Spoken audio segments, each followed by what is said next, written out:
Today is Monday, March the 29th, and today we finish the seventh word of Jesus. Who killed Jesus? Let's find out together as we study Luke chapter 23, verse 46.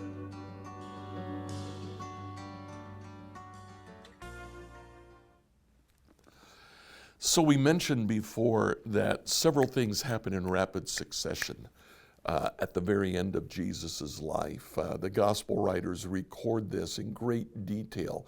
As we look at all four evangelists, we piece together a kind of minute-by-minute, blow-by-blow description of what takes place. First, Jesus quotes Psalm 22. He quotes it in Aramaic.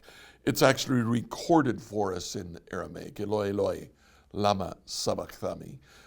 My God, why have you forsaken me? Then Jesus looks at those who are crucifying and he says, I'm thirsty. They moisten his mouth with a sponge soaked in cheap wine. Then he says, it's finished.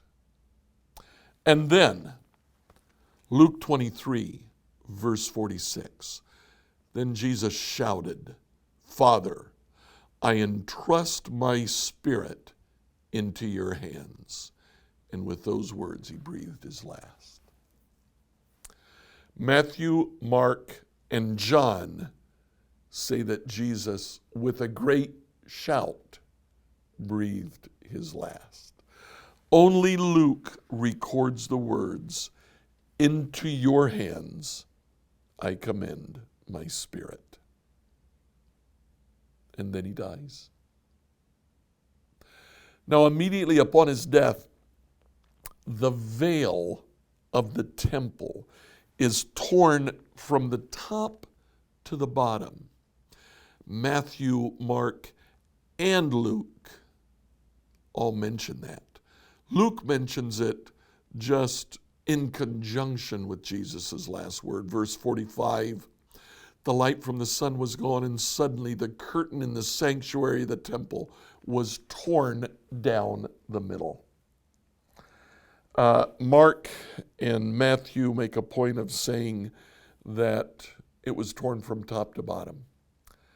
I don't know, but possibly the top to bottom signifies this is God ripping it instead of man ripping it from bottom to top. The one thing that it does mean is that God's presence is now visible to everyone. Anyone who comes to the temple can now see inside the Holy of Holies. And what they see is that the Ark of the Covenant isn't there. God's presence is no longer there. God's presence is with his Son, who now lives in us.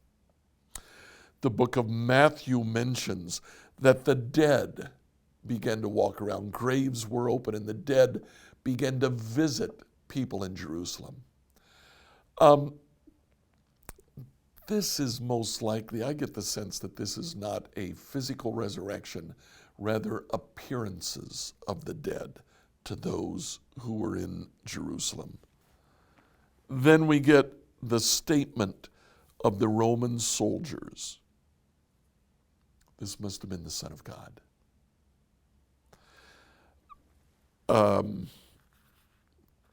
The book of John, chapter 19, starting to read in verse 31. Here's the day of preparation. The Jewish leaders didn't want the bodies hanging there the next day, which was the Sabbath, and a very special Sabbath because it was the Passover. So they asked Pilate to hasten their deaths by ordering that their legs be broken, then their bodies could be taken down.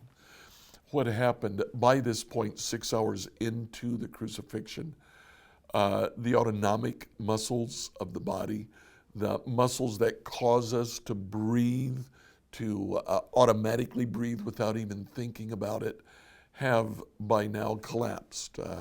They have spasmed.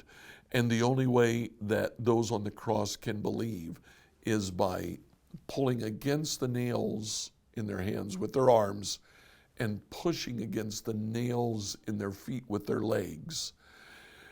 Expand the thoracic cavity to bring air into the lungs. It's not very effective, it is very painful, and it's fatiguing.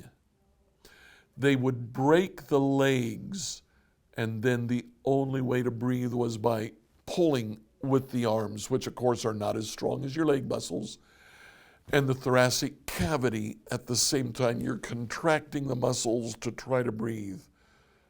Death comes very quickly after the legs are broken. But when they come to Jesus, they saw that he was already dead, so they didn't break his legs. One of the soldiers pierced his side with a spear, and immediately blood and water flowed out. This report is from an eyewitness giving an accurate account. He speaks the truth so that you can also believe. These things happened in fulfillment of the scriptures that say, not one of his bones will be broken. And they looked on the one they pierced. They come to Jesus and they see that Jesus is already dead. So there's no need to break his legs. Now, how did Jesus die? Although he suffered the crucifixion, at the end of his life, he gave his life. No one took it from him. He said, Father, into your hands I commend my spirit. And then he died. Who killed Jesus? Jesus gave up his life. He did it himself. He did not actually die from the crucifixion, although what is said is that as the spear pierced his side into his lungs, blood and water flowed. Blood from the thoracic cavity, water because his lungs had begun to fill with his body's edema. Blood and water. That is the way a person died by crucifixion. They literally drowned in their own bodily fluids. Jesus was suffering from the crucifixion, but when it came right down to it, he gave his life up himself. He gave his life up for you and for me.